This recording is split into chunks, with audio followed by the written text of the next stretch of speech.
సహవాసములు నా దేవని నివాసములు నారాజని సహవాసములు పరికించుచున్నవి ఆత్మానేత్రాలు నీ దివ్య మహిమ ప్రదేశములు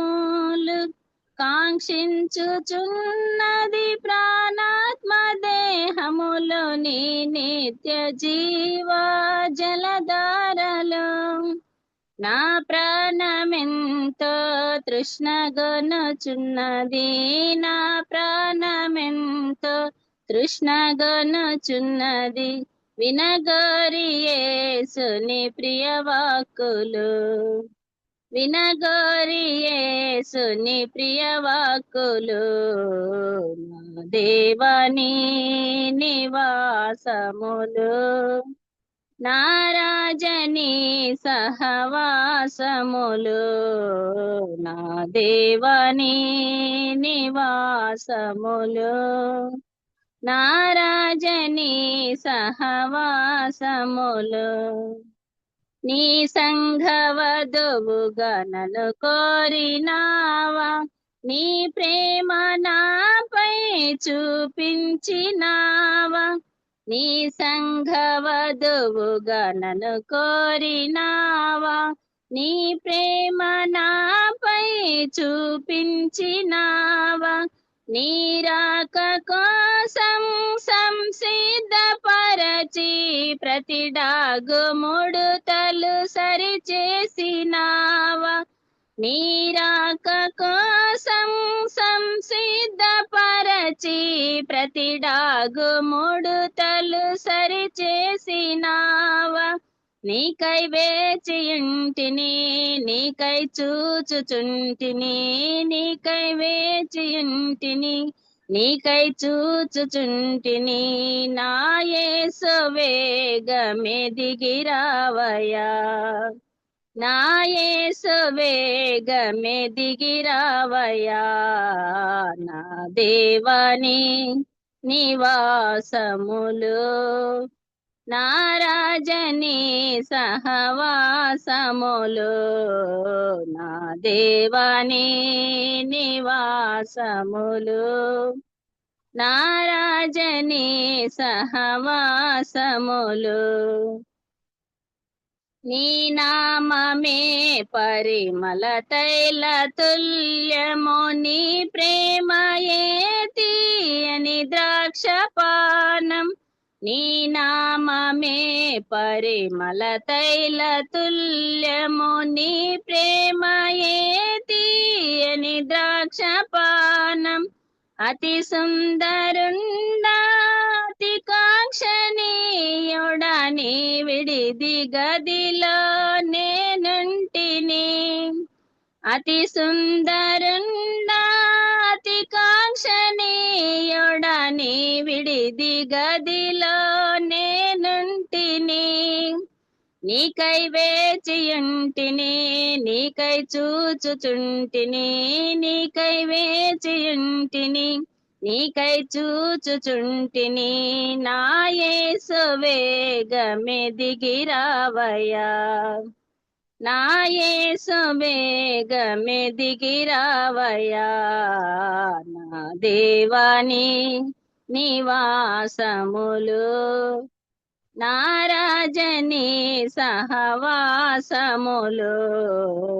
నా దేవాని నివాసములు నారాజని సహవాసములు నన్ను రాకుమారిగా నీ మహిమలోన నీ మందిరమున నన్ను దాచినావా నన్ను రాకుమారిగా నీ మహిమలోన నీ మందిరమున నన్ను దాచినావా పరిశుద్ధ నీతి వస్త్రాలతోడను చెలికత్తెలందరూ నన్ను సిద్ధపరచ నీకై వేచియుంటిని నీకై చూచుచుంటిని నా యేసు వేగమే దిగిరావయ్యా, నా యేసు వేగమే దిగిరావయ్యా,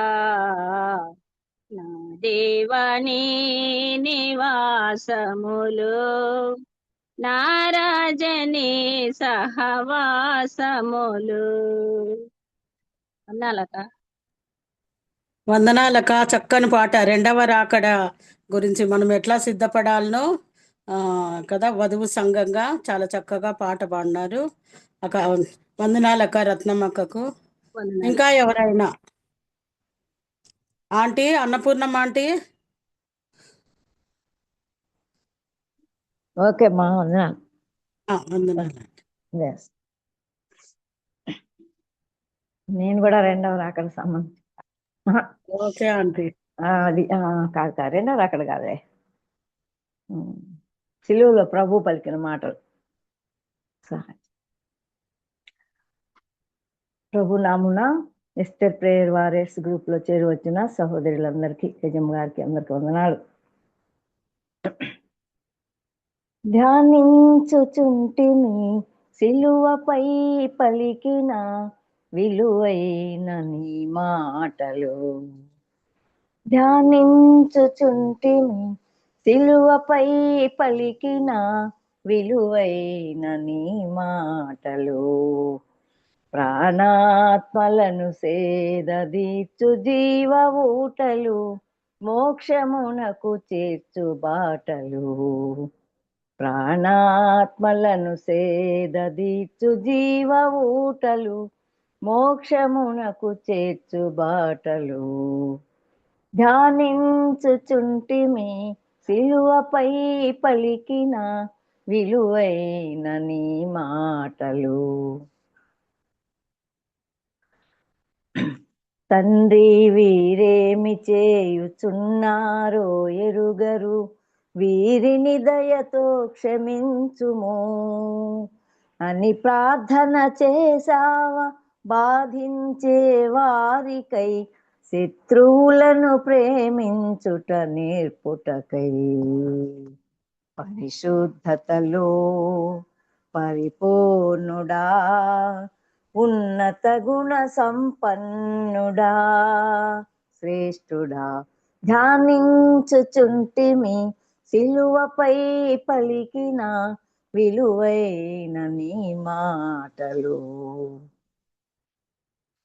నేడే నాతోను పరదైసులో నీ ఉందువు, నిశ్చయముగా ప్రవేశింతువు అని మాట ఇచ్చావా దొంగ వైపు చూచి, అని మాట ఇచ్చావా దొంగ వైపు చూచి, అధికారముతో పాపిని రక్షించి. పరిశుద్ధతలో పరిపూర్ణుడా, ఉన్నత గుణ సంపన్నుడా, శ్రేష్ఠుడా, ధ్యానించుచుంటిమి సిలువపై పలికిన విలువైన నీ మాటలు. ఇదిగో నీ తల్లి, ఇతడే నీ కుమారుడు, కష్టమురా నీయకు ఎప్పుడు అని శిష్యునికి ఇచ్చావా అమ్మ బాధ్యతను, అని శిష్యునికి ఇచ్చావా అమ్మ బాధ్యతను, తెలియజేయ కుటుంబ ప్రాధాన్యతను. పరిశుద్ధతలో పరిపూర్ణుడా, ఉన్నత గుణ సంపన్నుడా, శ్రేష్ఠుడా, ధ్యానించుచుంటిమి సిలువపై పలికిన విలువైన నీ మాటలు. దేవా నా దేవా నన్ను విడనాడితివెందుకు, చెవినీయవే నా ప్రార్థనకు అని కేక వేసావా శిక్షననుభవిస్తూ, పరలోక మార్గము సిద్ధము చేస్తూ. పరిశుద్ధతలో పరిపూర్ణుడా, ఉన్నత గుణ సంపన్నుడా, శ్రేష్ఠుడా, ధ్యానించుచుంటిమి సిలువపై పలికిన విలువైన నీ మాటలు. సర్వ సృష్టికర్తను నే దప్పిగొను చుంటిని, వాక్యము నెరవేర్చుచుంటిని అని సత్యము తెలిపావ. కన్నులు తెరుచుటకు, జీవజలమునను గ్రహించుటకు, పరిశుద్ధతలో పరిపూర్ణుడా, ఉన్నత గుణ సంపన్నుడా, శ్రేష్ఠుడా, ధ్యానించుచుంటిమి సిలువపై పలికిన విలువైన నీ మాటలు. సమాప్తమై ఉంది లోక విమోచన కార్యం, నెరవేరను ఘన సంకల్పం అని ప్రకటన చేసావ. కల్వరి గిరి నుంచి పని ముగించి నీ తండ్రిని ఘనపరచి, నా ఆత్మను నీ చేతికి అప్పగించుచుంటిని, నీ యొద్దకు వచ్చుచుంటిని అని విన్నవించావ. వినయ విధేయతతోటి తల వంచి తృప్తిగా విజయము చాట. పరిశుద్ధతలో పరిపూర్ణుడా, ఉన్నత గుణ సంపన్నుడా, శ్రేష్ఠుడా. వందనాలమ్మ అందరికి. వందనాలు. వందనాలు ఆంటీ. సిలువలో పలికిన 7 మాటలు పాట రూపంలో చాలా చక్కగా. అనేక వందనాలు ఆంటీ. అక్క లైన్లోకి వచ్చినారు. తేజక్క గారు మనకు దేవుని వాక్యాన్ని అందిస్తారు. మరి మనం కూడా శ్రద్ధగా విని మేలు పొందుదాం. అక్క వందనాలండి. చేరి వచ్చిన సోదరిమణులందరికీ వందనాలండి. కొంత ఆలస్యమైంది, క్షమించాలని మనం చేస్తున్నాను. వందనాలమ్మా, అందరికీ వందనాలు. మనము పోయిన ఆదివారము గాస్పుల్ హాల్లో మగ్దలేను మరియను గురించి మనం కొంతవరకు నేర్చుకున్నాం. పూర్వపరాలు నేను వదిలిపెట్టాను. వాటి విశేషం ఈరోజు చెప్పాలని ఇష్టపడుతున్నాను. దానికి మూలవాక్యంగా యోహాను సువార్త 20వ అధ్యాయంలో కొన్ని మాటలు మనం చదువుకుందాం.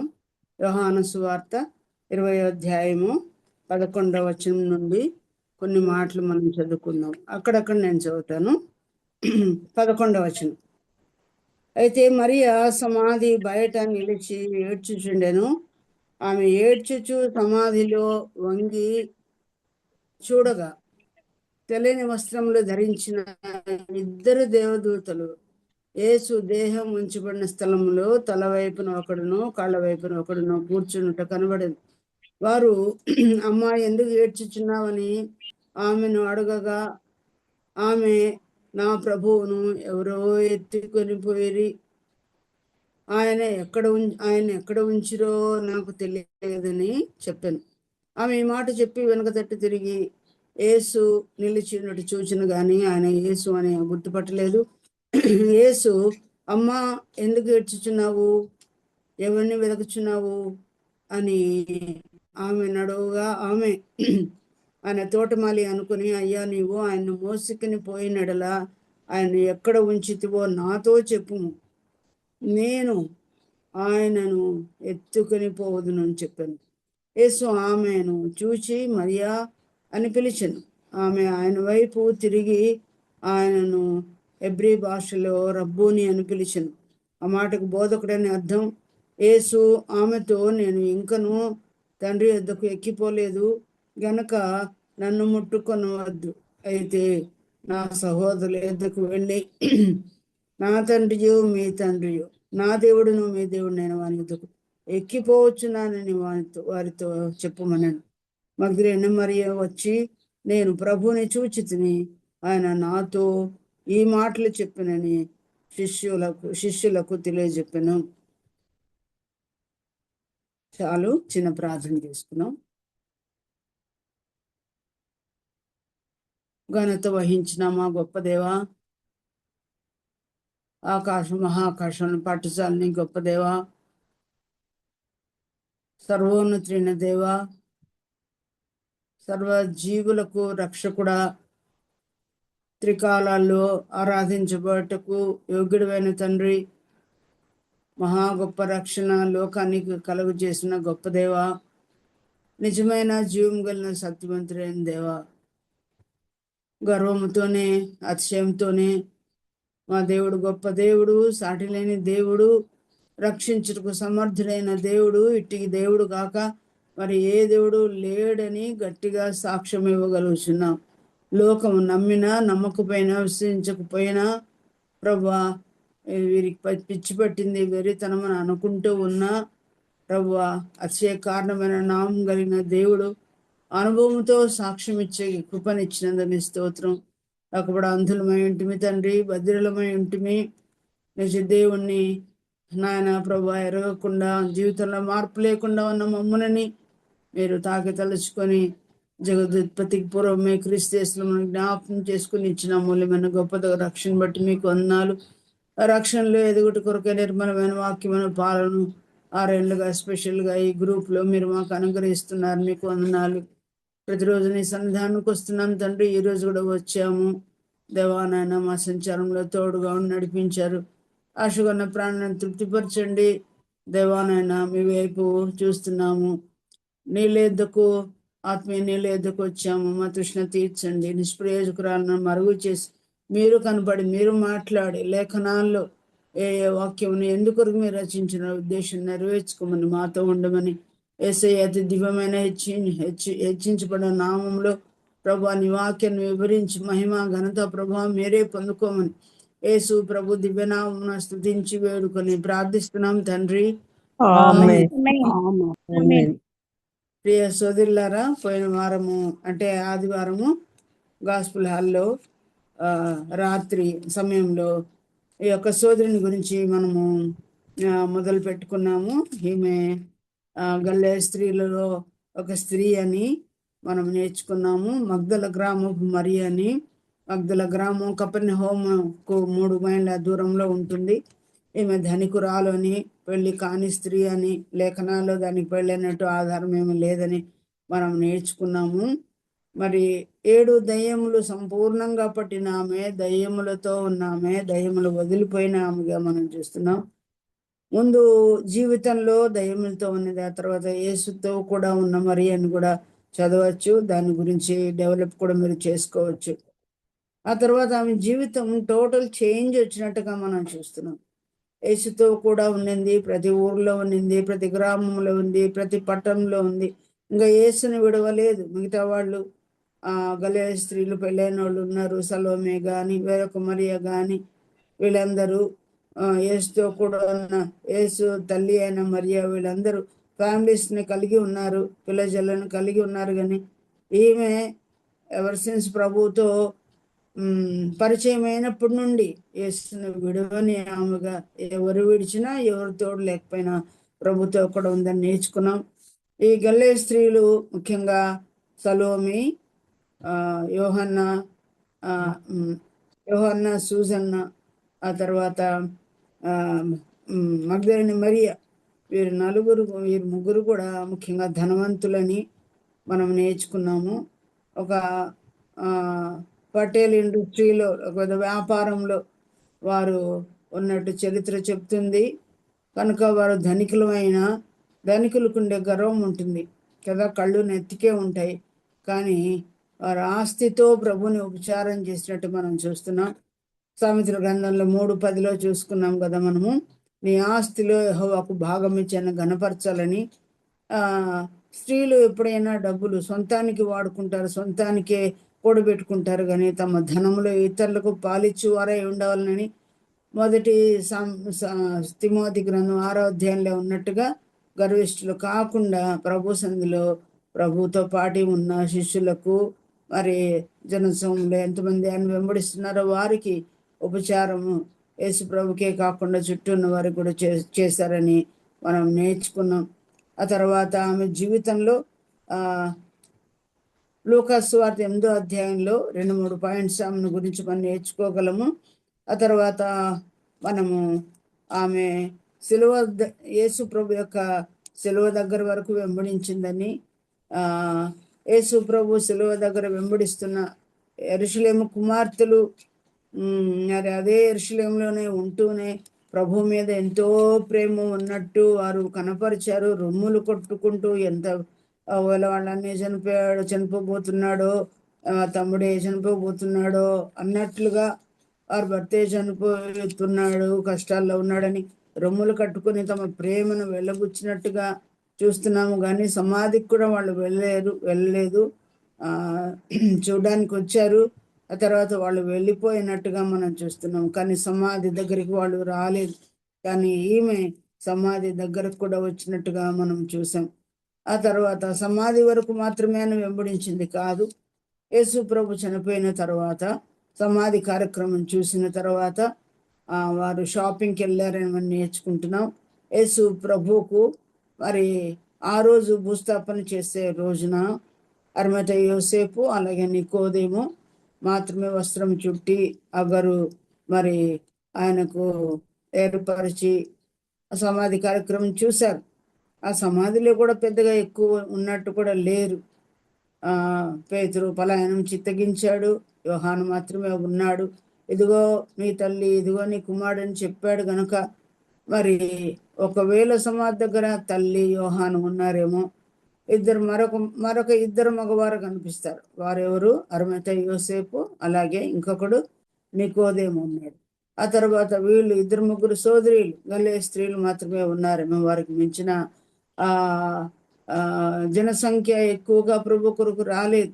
ఆ తరము వారిలో ఎవరు ఈ సంగతులు ఆలోచించలేదని 53వ అధ్యాయము యెషయా గ్రంథం కూడా చదువుతాం కదా. ధనవంతుని యొద్ద ఆయన పెట్టుబడి ఉన్నాడు, అందులో ఆ దేహం నాకు కావాలని అడిగాడు ధైర్యముతో.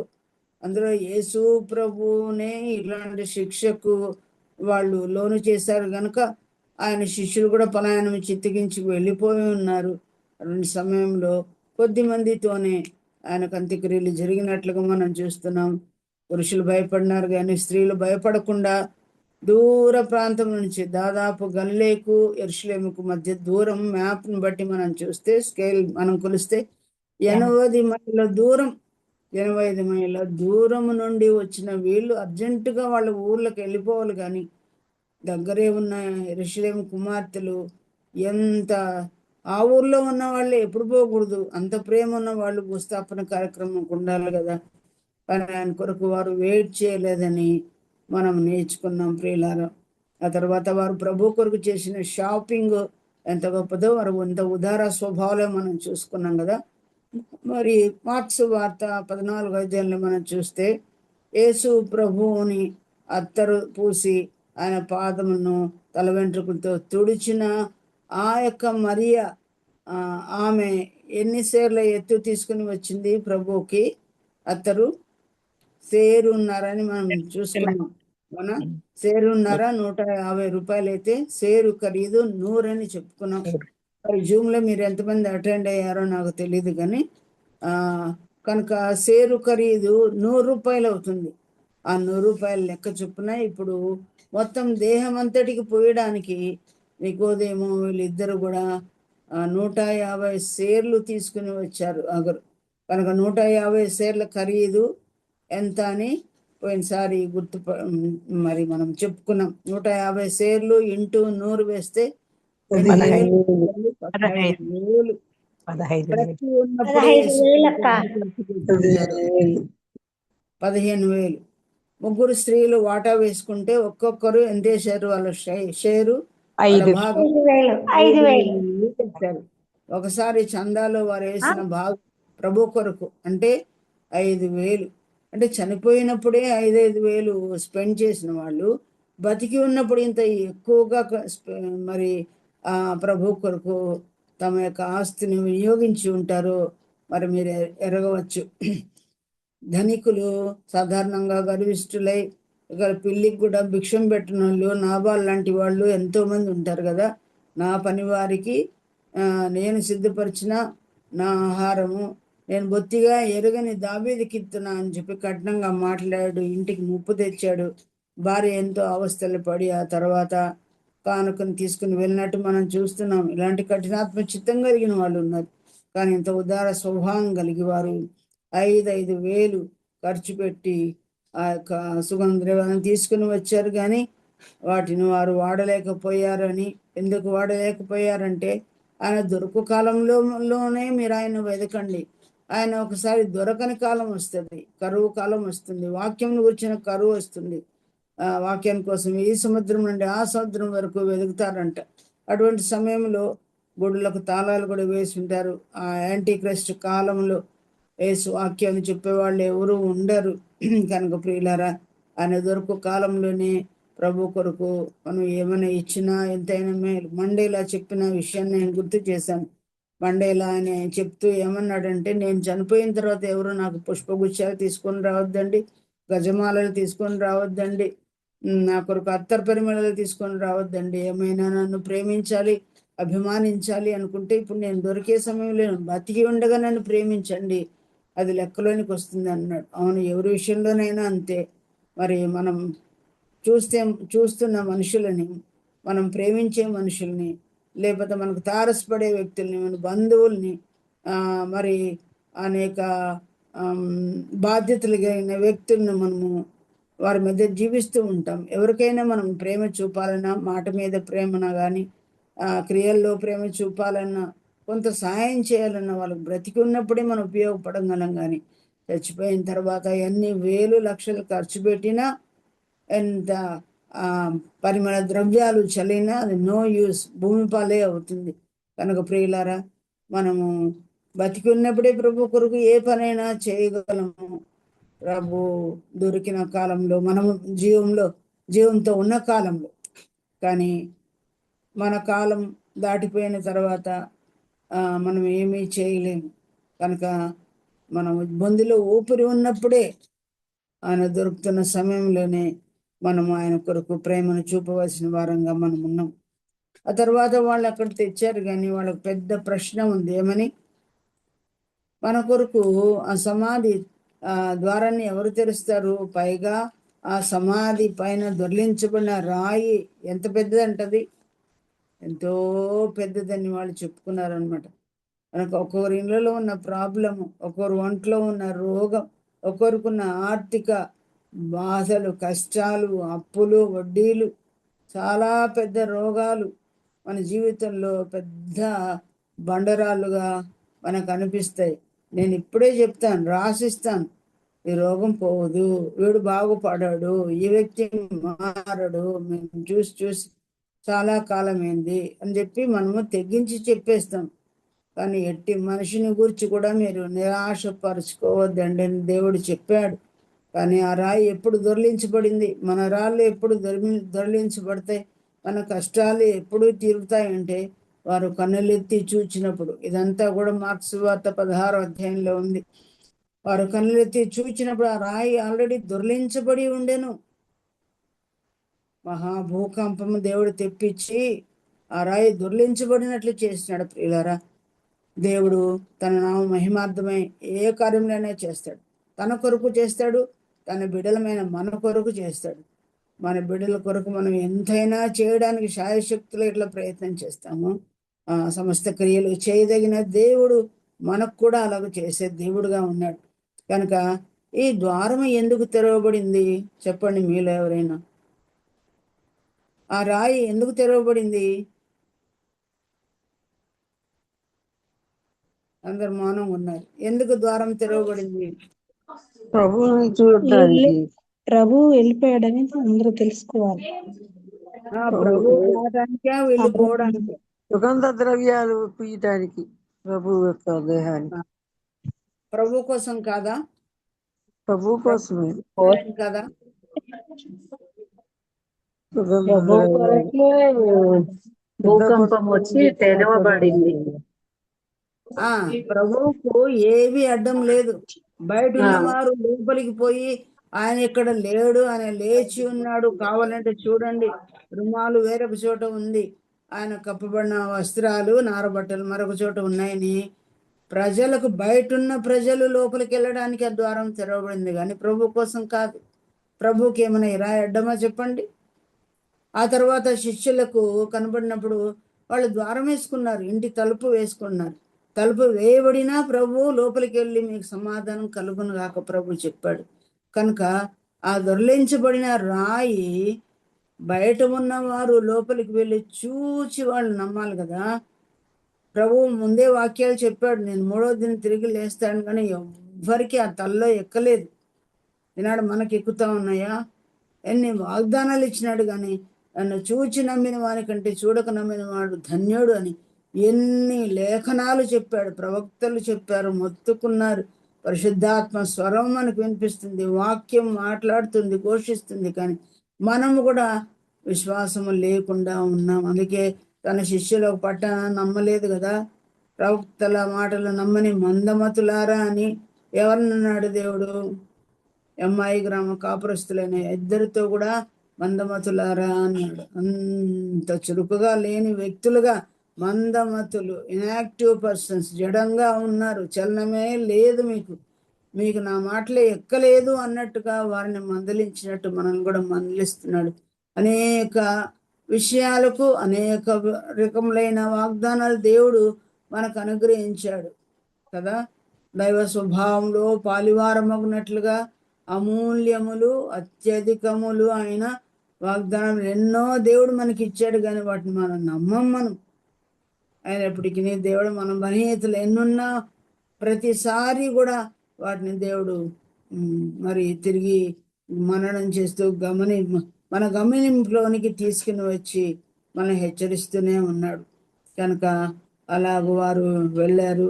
మహాభూకంపం, బైబిల్లో చాలా భూకంపాలు వచ్చాయి బైబిల్లో, కానీ మహాభూకంపం ఎప్పుడు జరిగిందంటే, ఈ మాట మహా అనేది ఆయన తిరిగి లేచిన రోజునే జరిగినట్లు మనం చూస్తున్నాం. కనుక ప్రియులారా, అలాగూ వారు లోపలికి వెళ్ళి చూసి వచ్చారు. ఆ తర్వాత వాళ్ళు మరి యేసుప్రభు అక్కడ లేడని చెప్పి 10 మంది స్త్రీలు వెళ్ళి ఎవరికి చెప్పారు? శిష్యులకు చెప్పారు. అందులో మరి మొట్టమొదట పరిగెత్తి వచ్చింది ఎవరండి? అందరికంటే ముందుగా శిష్యులలో మగ్దలేని మరి శిష్యులలో పేతురు, పేతురు. యవ్వనస్తుడైన యోహాను పరిగెత్తి వచ్చాడు. లోపలికి పోవడానికి భయపడ్డాడేమో కానీ పేతురు లోపలికి వెళ్ళి ఆయన లేడని స్త్రీలు చెప్పిన మాటను వాడు చూసి లేడు అని అనుకున్నారు, కానీ ప్రభు కొరకు ఆయన వెయిట్ చేయలేదు. తెలుగు బైబిల్లో అంతటా ఏమని రాయబడింది?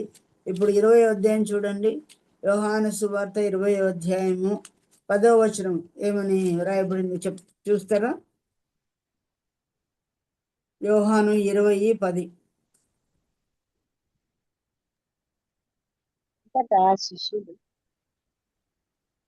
అంతటా ఆ శిష్యులు తిరిగి తమ వారి యొద్దకు వెళ్ళిపోయారు.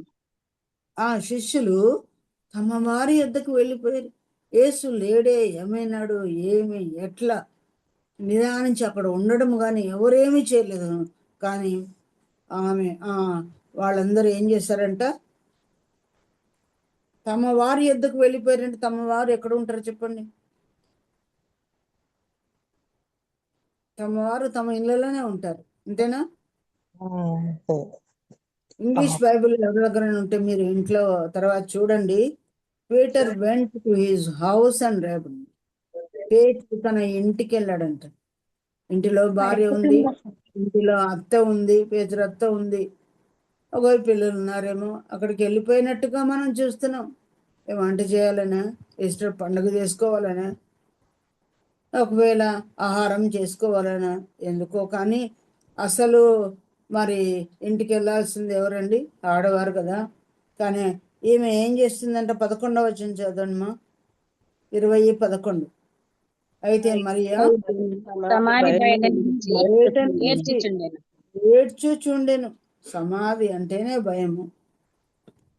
పెందలకడనే లేచింది, ఇంకా చీకటిగా ఉన్నప్పుడే. యేసును వెతకడానికి, యేసును సంధించడానికి అక్కడికి వచ్చింది. పెందలకడనే లేచింది.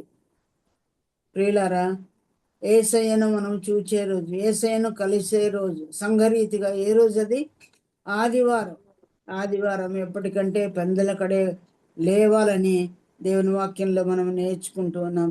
ఎవరైతే పెందలకడ లేస్తారో వారు దేవునితో ఎక్కువ టైం స్పెండ్ చేయగలరు, ఇక్కడ ఆమె బయట నిలిచి ఏడుస్తుందంట. కారణమేమి? ఆమె ఏడవడానికి కారణం ఏంటి చెప్పండి? ప్రభు లేడని యేసు లేడు అక్కడ.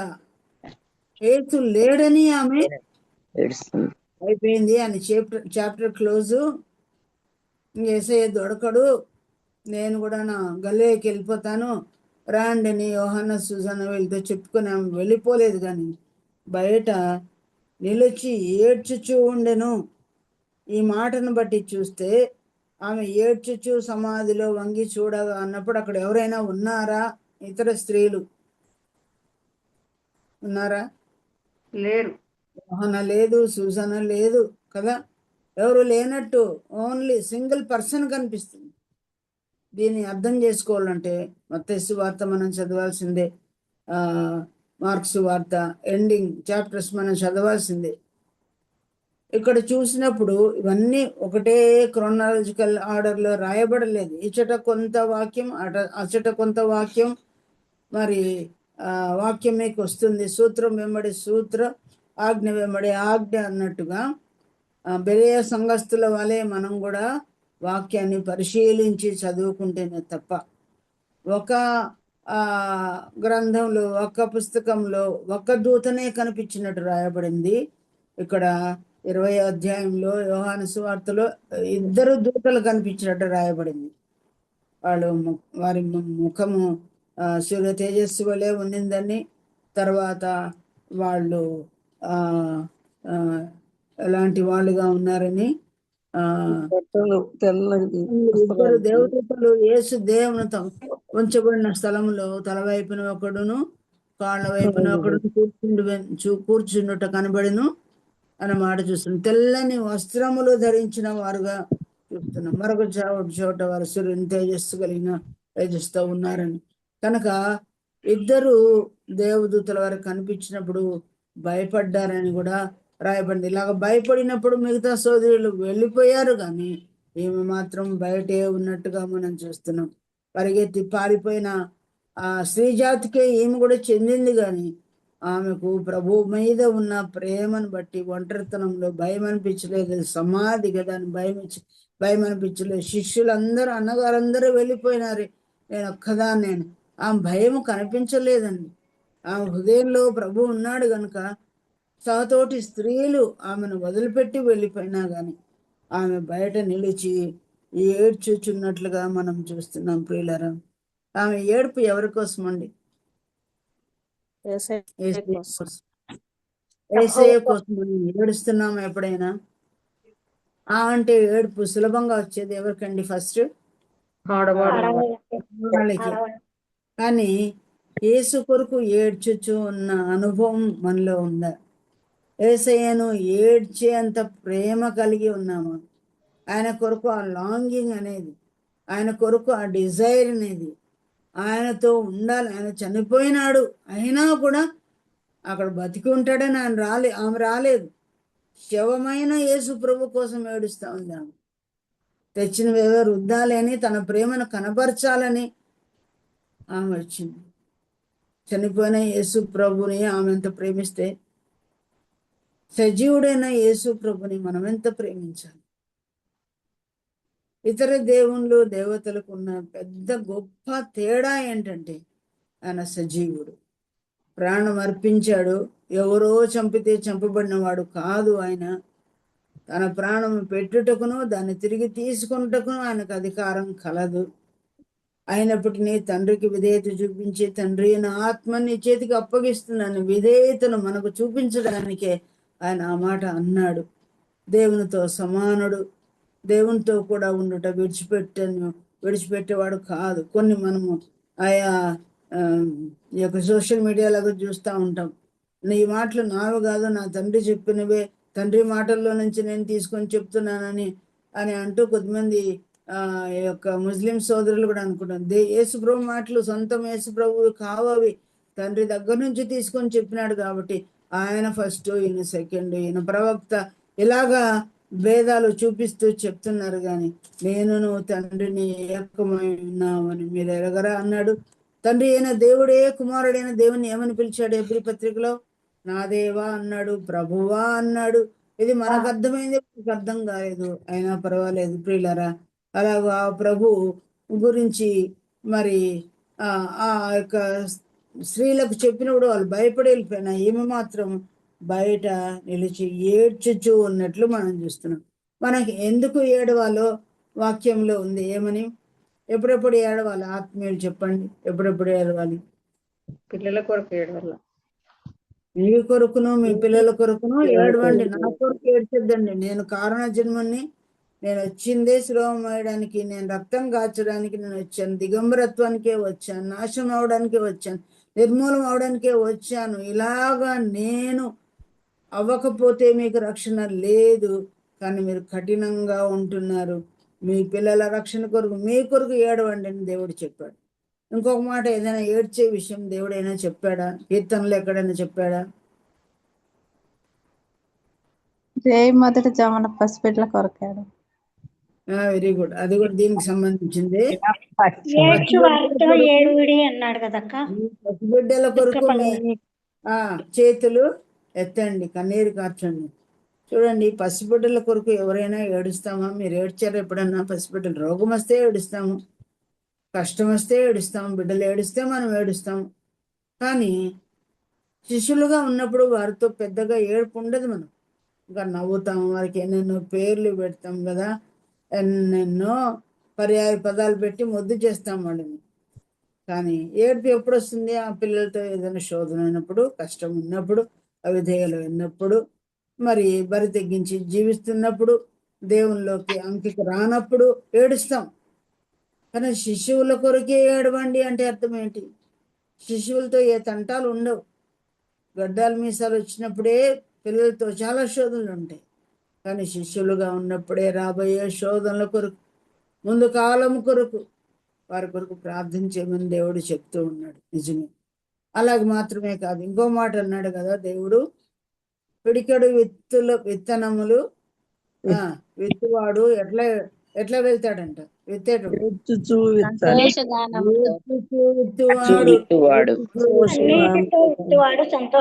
నాకు తెలుసు, రెఫరెన్స్ నాకింత అనుభవం ఉంది, నాకింత జ్ఞానం ఉంది, ప్రసంగాన్ని దంచగలను అని చెప్పుకున్నప్పుడు కాదు. ప్రభు దగ్గర కనిపెట్టి ఏడ్చుచు భారముతో విత్తువాడు సంతోషగానముతో పనులు మోసుకొస్తారు అని దేవుడు చెప్పాడు కదా. కనుక మనం ఏడవలసింది, వాక్యం విత్తేటప్పుడు ఏడ్చి విత్తాలి, పిల్లల కొరకు ఏడ్చి ప్రార్థన చేయాలి. ఇంకో మాట అన్నాడు, ఇంకెప్పుడు ఏడవాలంట? బర్త్డే కోసం వెళ్తాం అనుకోండి, ఆ ఫంక్షన్కి ఏడుస్తామా? బర్త్డేకి ఎవరైనా పిలిచారనుకోండి, అక్కడ ఏడుపులు ఉంటాయా?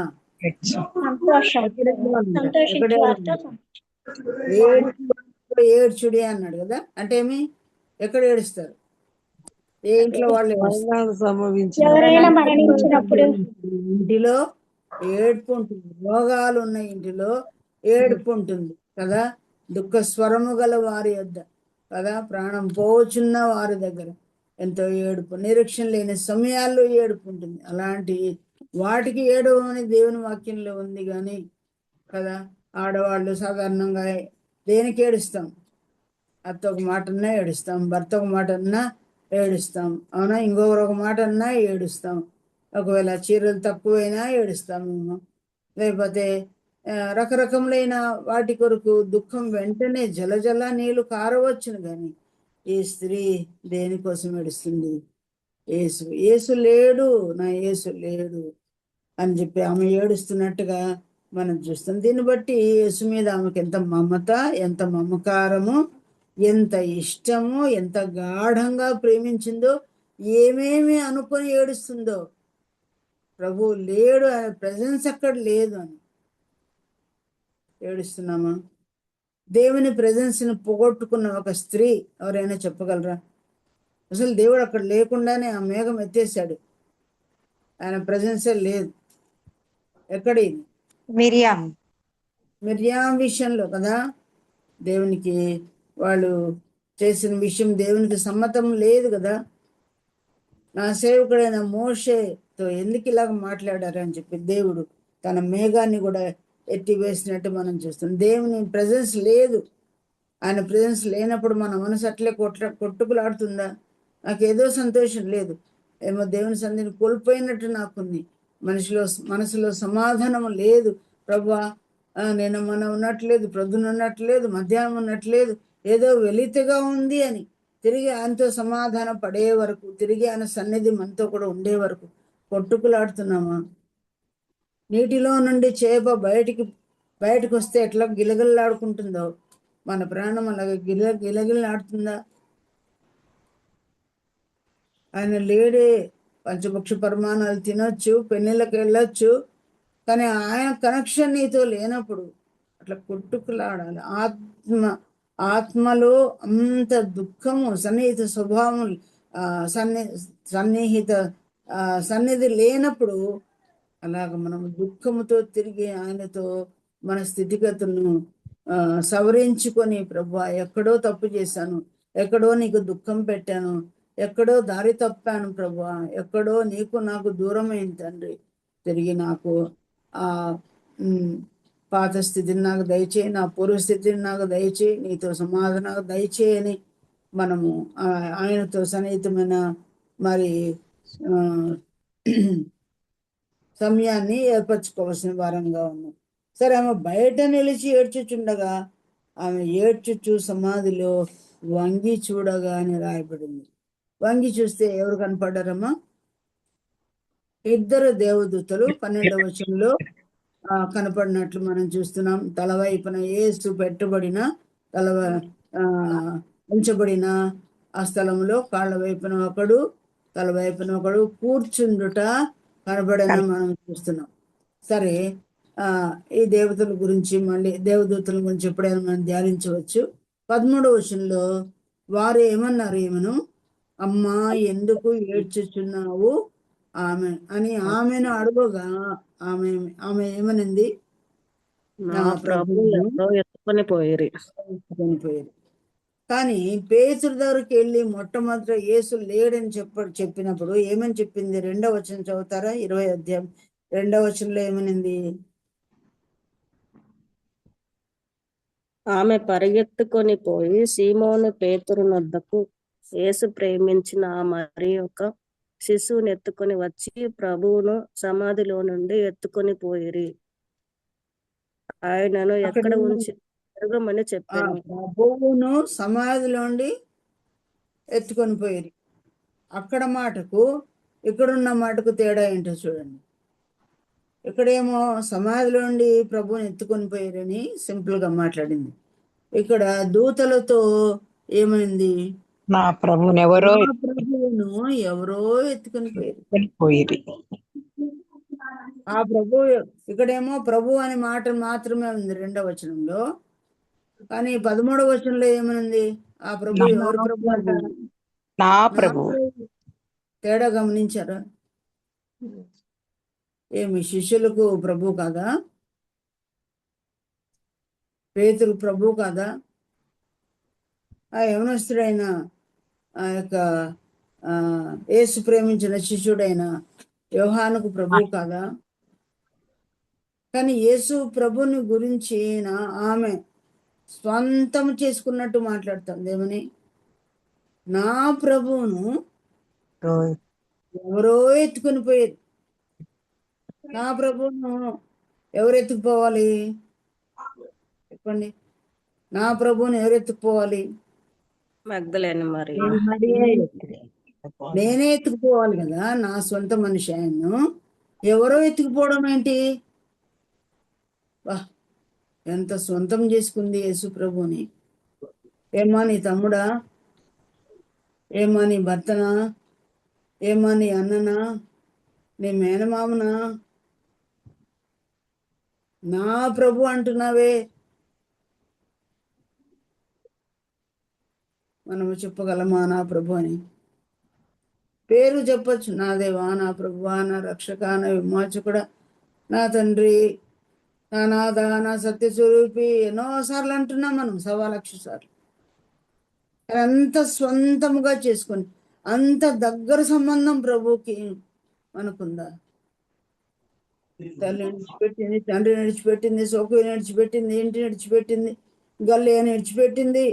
ప్రతి ఊరిలో ప్రభువును వెంబడిస్తూ ఎవరు వచ్చినా ఎవరు రాకపోయినా తన వంతు పరిచర్య చేస్తూ ఆస్తిని సమర్పించుకుంటూ, ఏ అక్క రాకపోయినా తను ఒంటరిగా వదిలిపెట్టిపోయినా, అందులో సమాధి దగ్గర ఎవరైనా ఒక ఆడపిల్ల ఉందేని ఒక్క అన్నగారైనా ఒక్క అపోస్తలుడైనా వచ్చి శిష్యులు ఆమెకు తోడు ఇవ్వలేదు.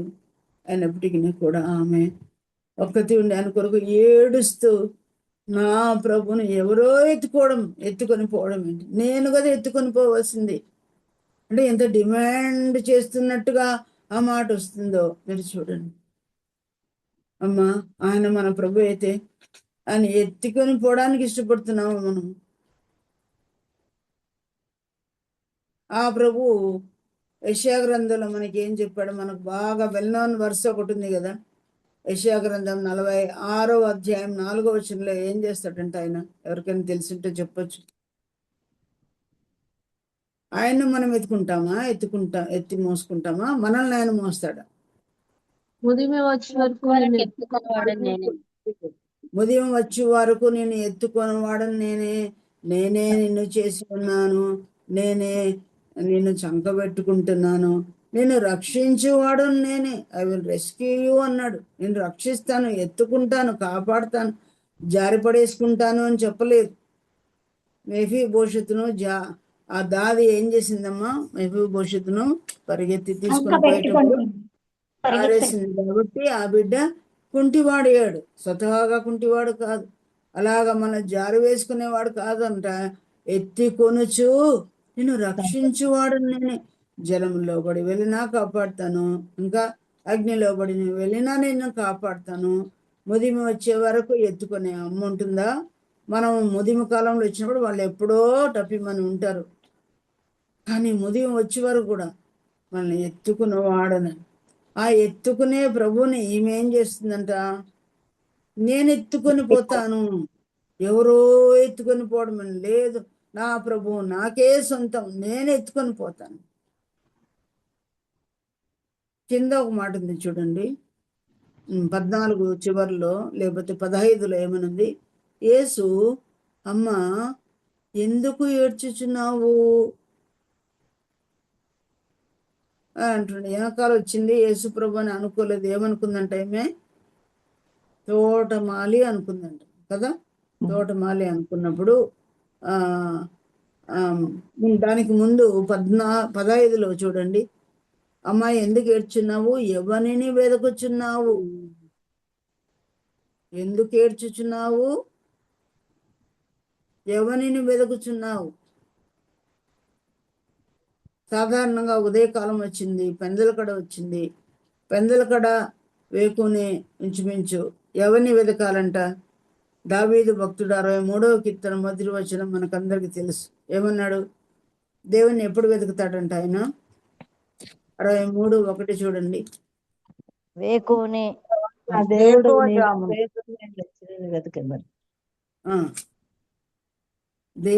దేవానా వేకునే నిన్ను వెతుకుదును. ఎక్కడ వెతుకుతామండి వేకునే? మంచం మీద వెతుకుతామా? కుర్చీ మీద వెతుకుతామా? మన బెడ్రూమ్లో కూర్చొని వెతుకుతామా? కానీ ఈమె ఎక్కడ వెతికింది? ఎక్కడ పోయండి? ఇంట్లోనా? సమాధిలో వెతికింది. మరి మనం సమాధికి పోదామా? యేసు ప్రభు దొరకడు, ఎక్కడ లేడు. ఆయన ఎక్కడ వెతకాలి మనము? లేఖనాలలో వెతకాలి, వాక్యంలో వెతకాలి. వాక్యంలో వెతికితే ఆయన ప్రత్యక్షమవుతాడు. ఒక చాప్టర్ మీద చదివినప్పుడు దీనిలో ఎవరు సాదృశ్యం, దీనిలో యేసు ఎక్కడ కనిపిస్తాడు? సిలువ వేయబడిన యేసుప్రభు కనిపిస్తాడా? సమాధిలోనే యేసుప్రభు కనిపిస్తాడా? పునరుద్ధరణలో యేసుప్రభు కనిపిస్తాడా? రెండవ రాకడలో యేసుప్రభు కనిపిస్తాడా? ఎలాంటి యేసుప్రభును, జన్మించిన యేసుప్రభు కనిపిస్తాడా? వెతుక్కోవాలన్నమాట. లేఖనాలలో కేంద్ర బిందువు ఎవరంట? మోషేని గురించి చదివినా, మరియను గురించి చదివినా, మార్తను గురించి చదివినా, ఎస్తేను గురించి చదివినా, కొత్త నిబంధన కానీ పాత నిబంధన కానీ ఏ లైఫ్ మనం చదివినా దానిలో ఎవరిని వెతుక్కోవాలి మనము? యేసు ప్రభుని వెతుక్కోకపోతే ఉప్పులేని ప్రసంగం లాగానే కనుక లేఖనాల్లో ప్రభుని మనం వెతకాలి, ఉదయమనే లేచి వెతకాలి. దాని అర్థం ఏంటంటే ఫస్ట్ ప్లేస్ ప్రభువుకి ఇవ్వాలి. మన మొట్టమొదటి థాట్స్ ఎవరి మీదకి వెళ్ళాలి? ప్రభువు మీదకి వెళ్ళాలి. చాలా సార్లు ఆడవాళ్లకు ఏమి ఉంటుందని ఫస్ట్ లేస్తూనే పొద్దున్నే అందరికి ఏముంటది? ఏం వంట చేయాలా, ఏమంట చేయాలా, బ్రేక్ఫాస్ట్ టిఫిన్ చేయాలా, ఫ్రిడ్జ్ లో ఏమున్నాయి, అసలు నిన్న రాత్రికే అవన్నీ ఆలోచన తినాలి. చేసి పొద్దున్నే వెంటనే స్టవ్ వెలిగించాలనుకుంటా. కానీ వేపున ఏం చేస్తుంది? వాయిస్ మనలాంటి చాలా లోగా ఉంది మా.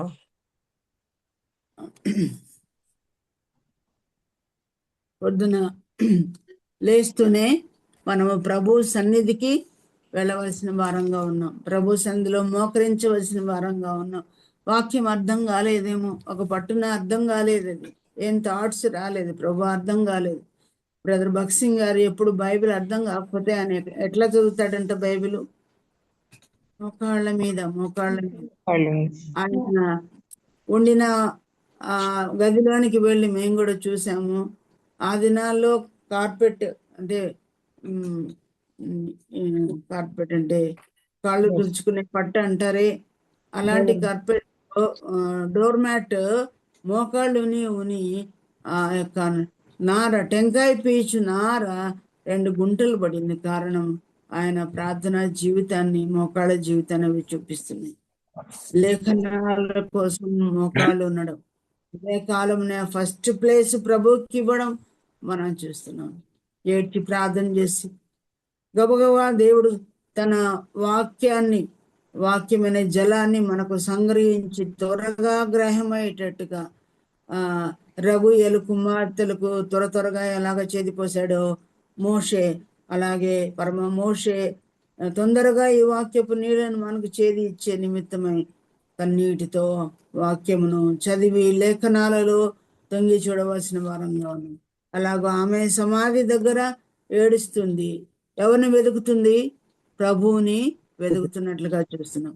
తర్వాత ఆ యొక్క 15వ వచనంలో ఏమని రాయబడింది?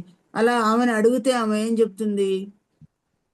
అయ్యా, నీవు ఆయనను మోసుకొని పోయినడలా ఆయన ఎక్కడ ఉంచితివో నాతో చెప్పుము, నేను ఆయనను ఎత్తికొని పోవుదని చెప్పగా, గార్డెనర్ అనుకొని, తోటమాలి అనుకొని ఏమంటుంది? అని వెనక్కి తిరిగి చూడలేదు ఆమె. తోటమాలి అనుకుని, నువ్వు ఆయన్ను ఒకవేళ తోటమాలివి కదా, ఎక్కడికన్నా తీసుకొని పోయి పెట్టావా? నాతో చెప్పుము, నేను ఆయనను ఎత్తికొని పోవుదును. మనల్ని ఎత్తుకొని పోయే దేవునితో ఆమంటుంది, నేను ఎత్తుకొని పోవుదును. అమ్మా, యేసు ప్రభు వయసు ఎంత అప్పుడు చనిపోయినప్పుడు? 33 సంవత్సరాలు. 33.5 ఆయన బలంగానే ఉన్నాడు అనుకోండి. బలమైన ఆ యవన వయసులో ప్రభు అందాజుగా చెప్పండి ఎన్ని కేజీలు ఉండొచ్చు యేసు ప్రభు? 85. 70. 70 kgs. కాదు, మధ్యలో అనుకుందాం 80. ఆ దాని మీద ఎంత అగరేసి వీళ్ళు ప్రిపేర్ చేశారు యేసు ప్రభు దేహాన్ని. 150 సేర్ల అగరు ఉంది కదా. ఇప్పుడు ఎన్ని సేర్లు అంటే 5 సేర్లు 1 కేజీ అనుకోండి అందాజుగా. ఇప్పుడు ఎన్ని సేర్లు ఉంటాయి? షేరుకు కేజీకి కొంచెమే డిఫరెన్స్ ఉంటుంది. అనుకుంటే దాదాపు ఇంకో 15 కేజీలు అనుకోండి ఎక్కువ. 80 ప్లస్ 15 కేజీలు, ఇంచుమించు 90 కేజీలు. ఈ స్త్రీ మోయగలదా చెప్పండి?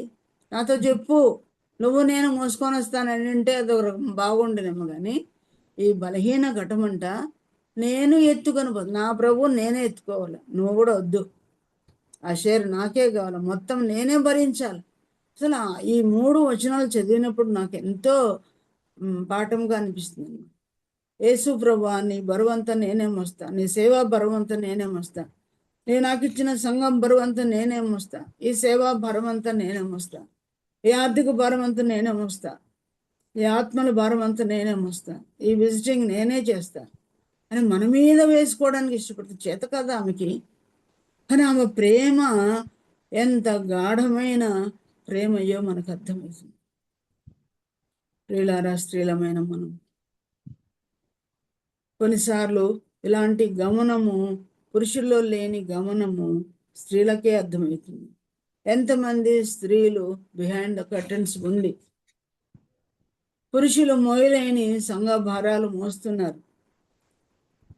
ఆయన మిమ్మల్ని గురించి చింతిస్తున్నాడు అంటే పురుషులు కొన్నిసార్లు ఏ చింత ఉండదు. కొన్ని స్థలాల్లో కొన్ని సంఘాలలో చేసిన వాళ్ళే చేస్తుంటారు, ఖర్చు పెట్టే వాళ్ళే ఖర్చు పెడుతుంటారు, పరిచర్య చేసేవాళ్ళే చేస్తున్నారు. ఎల్లకాలం వాళ్ళే బలను సిద్ధపరుస్తూ ఉంటారు. ఎల్లకాలం వాళ్ళే ఇళ్ళలో చేర్చుకొని దేవుని బిడ్డని చేర్చుకొని పరిచర్య అంతా చేస్తుంటారు. భోజనాల పరిచర్య వాళ్ళది, అన్నీ వాళ్ళే చేసేవాళ్ళే చేస్తూ ఉంటారు. కానీ ఆయన పనులు మోసే భారం ఎవ్వరూ తీసుకోవట్లేదు కదా. కానీ ఈ స్త్రీ, నేను ఆయన ఆ యొక్క పూజా భార్య అయినా మరి ఆమె చేయటం లేదు, వేడుక మరి చేయట్లేదు, ఎవరు చేయట్లేదు. కానీ ఈమె మాత్రమే నేను మోసుకొని పోతాను, నాతో చెప్పు అని అనుకున్నప్పుడు దేవుని ప్రేమ కలిగిన పిలుపు ఆమెకి వినపడింది. ప్రియులారా, ఇక్కడ ఆగి మనం ఆలోచించేద్దాం. ఈనాడు యేసు ప్రభుని మనమంతా ప్రేమించాలి అనుకుంటే, యేసు ప్రభు నేను అట్లా సేవించాలి అనుకుంటే, యేసు ప్రభు మనకిప్పుడు దొరుకుతాడా? భూలోకంలో ఉన్నాడా? ఆయన లేడు కానీ ఏముంది చెప్పండి? ఆయన లేడు కానీ, ఆయన లేడు, శిరస్సు లేడు కానీ ఏముంది? శిరస్సు లేడు, ఏముంది? శిరస్సు కింద ఉండేది ఏం చెప్పండి? దేహం కదా. దేహం అంటే అర్థం ఏంటి? ఏదైనా సంఘము, ఆయన శరీరము సమస్తమును పూర్తిగా నింపుచున్న వాని సంపూర్ణత ఉన్నదని. దేహం శిరస్సు లేడు, ఆయన సంఘం అనే దేహం ఉంది, ఆయన శరీరం ఉంది. ఈ శరీరాన్ని మోస్తాను అనుకుంటున్నామా? ఏ పురుషునికి పట్టకపోయినా, ఏ ఇతర సోదరులకు పట్టకపోయినా, మన ఊరి వారికి పట్టకపోయినా, మన స్నేహితులకు పట్టకపోయినా, వస్తామన్న వారు రాకపోయినా, ఒంటరిగా విడిచిపెట్టినా, నేను ఈ పని చేస్తాను, నేను ఈ పనికి ముందుకు వస్తాను, నేను ఈ పనిని నా మీద వేసుకుంటాను అని సంఘ భారమును మోసుకునే వాళ్ళు ఈనాడు ఎంతమంది ఉన్నారు? ఇది మనకు పాఠం కాదా? కానీ అన్ని పనులు మనం చేయలేము. ఈ పనిని నేను చేస్తా, ఈ పనికి నేను అప్పగించుకుంటా. 106 అయినా 600 ఈ పని నాదే, నాకు వదిలిపెట్టండి అని మనముగా స్పందించి, ఈ అక్కను ఎవరు అడిగారు? నన్ను మోయమని ప్రభు అడిగాడా? ఆమెలో పుట్టింది స్వతహాగా నేను క్రీస్తు కొరకు ఏం చేయాలి అనే తపన మనలో ఉందా? ఫస్ట్ పౌలు ప్రభుని నమ్ముకున్న తర్వాత నువ్వు పట్టణంలోకి వెళ్ళు, నేను నువ్వేం చేయాలో తెలుపుతాను అన్నాడు కదా. ఆ తర్వాత బాప్తిసం తీసుకున్న తర్వాత నేను రాజులు ఎదుట, అధికారులు ఎదుట నేను వాడుకుంటాను, పట్టణంలోకి వెళ్ళమన్నాడు. ఆయన వేసిన మొట్టమొదటి ప్రశ్న దేవునికి ఏమని? ప్రభువా, నేను నీ కొడుకు ఏం చేయాలి? నువ్వెవరంటే నువ్వు హింసించుచున్న యేసు నేనే అన్నప్పుడు, ప్రభువా నేను నీ కొడుకు ఏం చేయాలి? వెంటనే నాకు కృతజ్ఞత భావం పుట్టింది. నిజంగా మనము రక్షించబడి బాప్తిసం తీసుకున్న తర్వాత ఎవరైనా ఈ ప్రశ్న వేసామో మనము పౌలు వేసినట్టు, ప్రభువా నీవు నా కొరకు ఇంతగా ప్రేమించుటకు నేను ఏం చేశాను ప్రభువా? రక్తము ఖర్చు ప్రేమ నీకు ఎందుకు కలిగిందయ్యా అని మన హృదయంలో పుట్టిందా? నా కొరకు ఇంత చేసావా, ఇంత ప్రేమ చూపించావు, నేను ఇన్ రిటర్న్ నీకేం చేయాలి? ఎవరైనా చిన్న చాక్లెట్ ఇస్తే, ఒకసారి మనకు భోజనం పెడితే, ఒకసారి మనం ప్రేమించమని ఇస్తే మళ్ళీ తిరిగి వాళ్ళకి ఏమేమి ఇవ్వాలో, ఎప్పుడెప్పుడు ఇవ్వాలా అనుకుంటాం కదా. ప్రేమ విషయంలో తప్పితే ఎవరికి ఏమీ నువ్వు అచ్చి ఉండొద్దని దేవుడు చెప్పాడు కదా. మరి ప్రభు ఇంత ప్రేమ చూపించినప్పుడు మనం ఏమి ఇస్తున్నాం? ఏమి చేస్తున్నాం? ఆయన లేడు, ఆయన సంఘం ఉంది. ఆయన సంఘానికి ఉన్న బ్రదర్స్కి, సిస్టర్స్కి, సేవకులకు మనం చేస్తే ప్రభువుకు చేసినట్టే. ప్రభు అన్నాడు కదా, గిన్నెడు చన్నీళ్ళని ఇస్తే దాని ప్రతిఫలము ఈ మిక్కిలి అల్పులైన నా సహోదరులు ఒక్కనికి చేశారు కనుక ఎవరికి చేసినట్టు? నాకు చేసినట్టే అన్నాడు. కాబట్టి సంఘానికి చేస్తే మనము ఆయనకు చేసినట్టే అని దేవుని వాక్యంలో చూస్తున్నాం. ఇలాగా ఆయనను ఎత్తుకొని పోయే మనస్సు ఆమెకుంది. ఈనాడు మనము ఎత్తుకొని పోయి ఏమి చేయాలో చూడండి. దీనికి సహాయకరంగా మొదటి కొరింథీ పత్రిక 9వ అధ్యాయము 16వ వచనం తీసిన వాళ్ళు చదవండి. మొదటి కొరింథీ పత్రిక 9:16. నేను సువార్తను ప్రకటించుచున్నాను, నాకు అతిశయ కారణము లేదు. సువార్తను ప్రకటించవలసిన భారము నా మీద మోపబడి ఉన్నది. ఏం మోపుతున్నాడంటే దేవుడు నన్ను మోయమ్మా అని చెప్పడం లేదు, నా శరీరాన్ని మోయమ్మని చెప్పలేదు మనతో. ఈనాడు మనతో యేసు ప్రభు శరీరం అవైలబుల్గా లేదు, కానీ సంఘం ఉంది, సేవకులు ఉన్నారు. ఏ భారం మోయమంటున్నాడు మన మీద మోపేది? సువార్త భారం కదా. సువార్త ప్రకటించు భారము నా మీద మోపబడి ఉన్నది.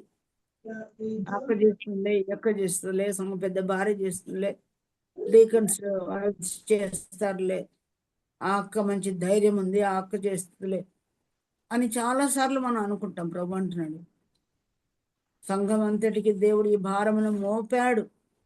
సర్వ సృష్టికి సువార్తను ప్రకటించమని దేవుడు చెప్పాడు. అనేక ఇన్స్టిట్యూషన్స్ ఉన్నాయి, హాస్టల్స్ ఉన్నాయి, పిల్లలకు సంఘాలు ఉన్నాయి. కోవిడ్ ద్వారా ఎంతోమంది దేవుని సంధికి వెళ్ళిపోయిన వాళ్ళు ఉన్నారు. పల్లెల్లో ఎవరు చెప్పేవాళ్ళు లేరు కదా. మనకి ఎన్ని మీటింగులు పల్లెల్లో వారికి లేవు. ఎక్కడ బీడు భూములు ఉన్నాయి వాటిని దున్నమని దేవుడు చెప్పాడు ప్రియులని. కనుక అవసరం ఉన్న స్థలాల్లోకి వెళ్ళి ఇదివరకు ఎన్నడూ దున్నని బీడు భూములను దున్నవలసిన వారంగా ఉన్నాం. మీరు ముళ్ళ కంచెల్లోకి వెళ్ళండి కదా, రాజవీధుల్లోకి వెళ్ళండి, సందుల్లోకి గొంతుల్లోకి వెళ్ళండి, చెప్పేసి రాండి అని చెప్పలేదు. అక్కడున్న వారిని ఏం చేయాలంటే మనము లూకాసు వార్తలో చూసాము. ఏం చేయాలి? గుడ్డోళ్ళు కుంటోళ్ళు కదా, వాళ్ళు తోడుకొని రండి అన్నాడు దేవుడు. తోడుకొని రండి, బీదలను తోడుకొని పోవడానికి, వాళ్ళతో కలిసి తిరగడానికి, వాళ్ళతో కొన్ని గంటలు గడపడానికి, 1 గంట గడపడానికి మనం ఇష్టపడుతున్నామా? ఇదే దేవుడు మన మీద మోపిన భారం. నేను ఆయన మోసుకొని పోదునని చెప్పినట్టు ప్రియులారా. అలాగూ ఎప్పుడైతే ఈమె చెప్పిందో యేసు ప్రభు ఏమని పిలిచాడు చూడండి. మరియా 16వ వచనం. యేసు ఆమెను చూచి మరియా అని పిలిచాను. అమ్మ బైబిల్లో 7-8 మంది మరియలు ఉన్నారని మనం చదువుతున్నాం, కానీ ఏ మరియనైనా మరియా అని పిలిచాడో మీకు గుర్తుందా? మార్తా అన్నాడు కానీ మరియా అనలేడు. మరియలలో మార్తా అన్నాడు కానీ ఎవరిని అనలేదక్క, ఎవరిని సమీపమైన సంబంధం ప్రభువు కూడా చూపిస్తున్నాడు కదా.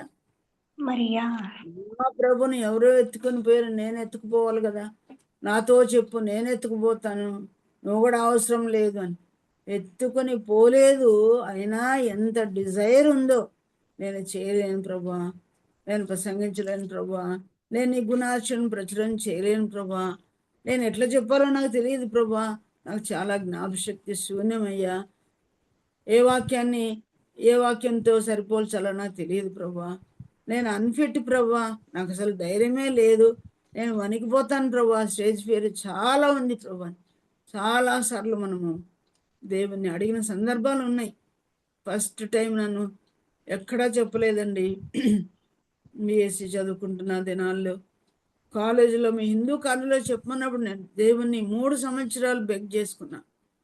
నేను చేయలేను, నాకు స్టేజ్ ఫియర్, నా చేత కాదు.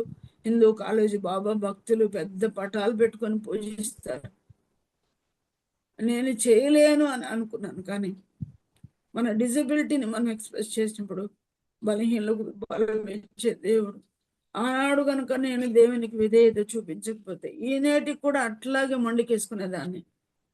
మనం విధేయత చూపిస్తే తప్పకుండా మనందరే దేవుడు వాడుకుంటున్నాడు. కోవిడ్కి ముందు మనం ఎలా ఉంటుంది, కోవిడ్ తర్వాత దేవుడు మనలో ఎంత ఇంప్రూవ్మెంట్ ఇచ్చాడు.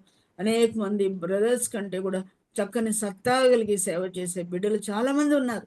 దేవునికి స్తోత్రం. చెప్పేవాళ్ళుగా మాత్రమే కాకుండా చేసేవాళ్ళుగా, ప్రవర్తించేవాళ్ళుగా మనం ముందుగాక. అలాగా ఆమెను ఎంత ప్రేమగా పిలుస్తున్న మరియా మరియా అనే మాట ఎంత క్లోజ్ గా ఉంది వారి సంభాషణ. నా ప్రభు అని ఆమె అంటే మరియా అని ప్రభు అని. కానీ దూతలు ఆమెను ఏమని సంబోధించారు చూడండి. దూతలు ఏమన్నారు 13వ వచనంలో? వారు ఏమన్నారు? ఎందుకు ఏడ్చుచున్నావు? అమ్మా ఎందుకు?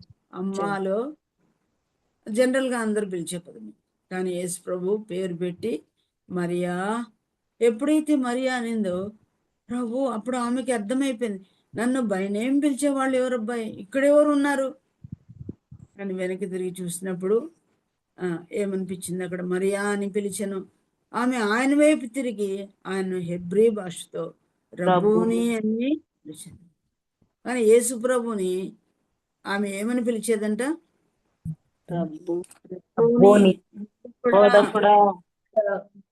ఎక్కడికి పోయినా వెంబడిస్తుంది కాబట్టి బోధకుడు, బోధ వినడానికి వచ్చేది కదా. మరియా అని ప్రభు పిలిచే ఆ పాత పిలుపు అర్థమైంది. శుక్రవారం వరకు ఆయన వెంబడించింది, ఆ పాత పిలుపు అర్థమైంది. నా ఎక్వైంటెన్స్ ప్రభుతో ఉంది కాబట్టి నన్ను బై నేమ్ పిలిచేవాడు ప్రభు అని ఆమె వెనక్కి తిరిగి చూసి రబ్బూని అని ఆమె పిలిచినట్టుగా యేసు ప్రభు బోధకుడా, ఆయన దగ్గర బోధ నేర్చుకుంటున్నామా? పరిపర విధములైన బాంధవ్యం ఆయనతో మనకుంది, నిజమే. రబ్బు నేను పిలిచినప్పుడు బోధకుడని అది అర్థమని మనం మరి నేర్చుకుంటున్నాం. ఆ తర్వాత ప్రభు ఏమని చెప్పాడు ఆమెతో 18వ వచనంలో? మగ్దలేనే మరియా వచ్చి నేను ప్రభుని చూచి ముట్టుకోవద్దన్నాడు, తండ్రి యొద్దకు ఎక్కి వెళ్తున్నానని చెప్పాడు. తర్వాత యేసు ప్రభు ఏమన్నాడు? నా సహోదరులకు వెళ్ళి నేను లేచి ఉన్నానని చెప్పమని చెప్పినప్పుడు దేవుడు ఎంత గొప్ప పదవిని, ఎంత గొప్ప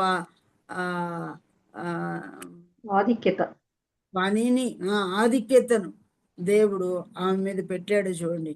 మగ్దలేనే మరియా వచ్చి నేను ప్రభువుని చూచితిని, ఆయన నాతో ఈ మాటలు చెప్పానని శిష్యులకు తెలియజేస్తాడు. తర్వాత శిష్యులను దేవుడు ఏమన్నాడండి? అపోస్తలులు అన్నాడు కదా. అపోస్తలు ఎవరే కనుక వచ్చి అక్కడ కనిపెట్టిన వాళ్ళు లేరు, వెయిట్ చేసిన వాళ్ళు లేరు, వెతికిన వాళ్ళు లేరు, ఏడ్చిన వాళ్ళు లేరు.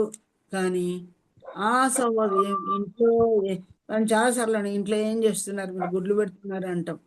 అట్లాగే ఏం చేస్తున్నారు వీళ్ళు? ఒక్కరు కనిపెట్టే వాళ్ళు లేరు, ఆశించే వాళ్ళు లేరు. అయ్యో యేసు ప్రభు అని దిగులు వచ్చిందో ఎవరిలో కనిపించడం లేదు. కానీ ఈమె వెళ్ళి వాళ్ళకి చెప్పాలంట. చెప్పి నాతో దేవుడు ఈ మాటలు చెప్పాడు. ఎవరు ఆయన దగ్గర వేచి ఉంటారో వాళ్ళు దేవుని చూస్తారు, ఎవరు ఆయన చూస్తారో వాళ్ళతో దేవుడి మాటలు చెప్తాడని నేర్చుకుంటారు.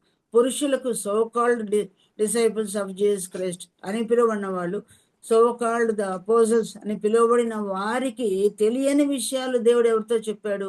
ఒక స్త్రీతో చెప్పినట్టుగా మనం చూస్తాం. ఈనాడు సేవలో ముందంజ వేసిన వారు లేరండి. స్త్రీలలో ఎంతమంది దేవునికి గొప్ప సేవ చేస్తున్నారు. స్త్రీల విషయంలో ప్రభు పక్షపాతి, స్త్రీలను ద్వేషించేవాడు కాడు, చిన్న చూపు చూసేవాడు కాడు. ఎంతమంది దేవుని కొరకు నమ్మకమైన పని చేస్తున్నాడు. కుటుంబాల్లో కూడా భర్తల కంటే కూడా యోగ్యులైన భక్తిపరులైన సోదరులు వాక్యంలో కూడా మనం చూస్తాం. ఎవరు చెప్పండి? న్యాయాధిపతులు ఎవరు భర్త కంటే ఆత్మీయంగా ముందుకు భార్య అండి, భార్య కూడా. న్యాయాధిపతులు మానోహ భర్తల కంటే 4 ఆకులు ఎక్కువ చదివినారా వీళ్ళు అనేటట్లుగా. కనుక ప్రియులారా, స్త్రీలలో చాలా మంది ఉన్నారు. స్త్రీలలో అధిక సుందరి వగుదానా, వేరు ప్రియుని కంటే నీ ప్రియుని విశేషమేమి అన్నట్లు ప్రభువును గురించి అనేక విషయాలు ఎరిగిన వాళ్ళుగా, 66 గ్రంథాలు అనేక విషయంలో ఎరిగిన వారుగా, ఎంతో ఆత్మీయంగా ముందుకు వచ్చేవారుగా దేవుడు మనల్ని చేయను గాక. అలాగే దేవుడు మనల్ని వాడును గాక. ఏదో నేను త్వరగా ఈ మాటలు చెప్పాను. మరి ముఖ్యంగా తిరిగి మనం ధ్యానం చేసుకొని ఈ విషయాలను ఇంకా ఎక్కువ వివరంగా మీరు ధ్యానం చేసుకోవచ్చు. దేవుడి మాటలు మన కొరకు దీవించును గాక. మనం అందరం కూడా ఆ గల్లే స్త్రీలలో అందరికంటే మేటి అయిన స్త్రీ అని ఎవరిని గురించి చెప్పగలం మనం? అలాగా ఉండడానికి దేవుడు తన కృపను మన అలా విస్తరింప చేయను.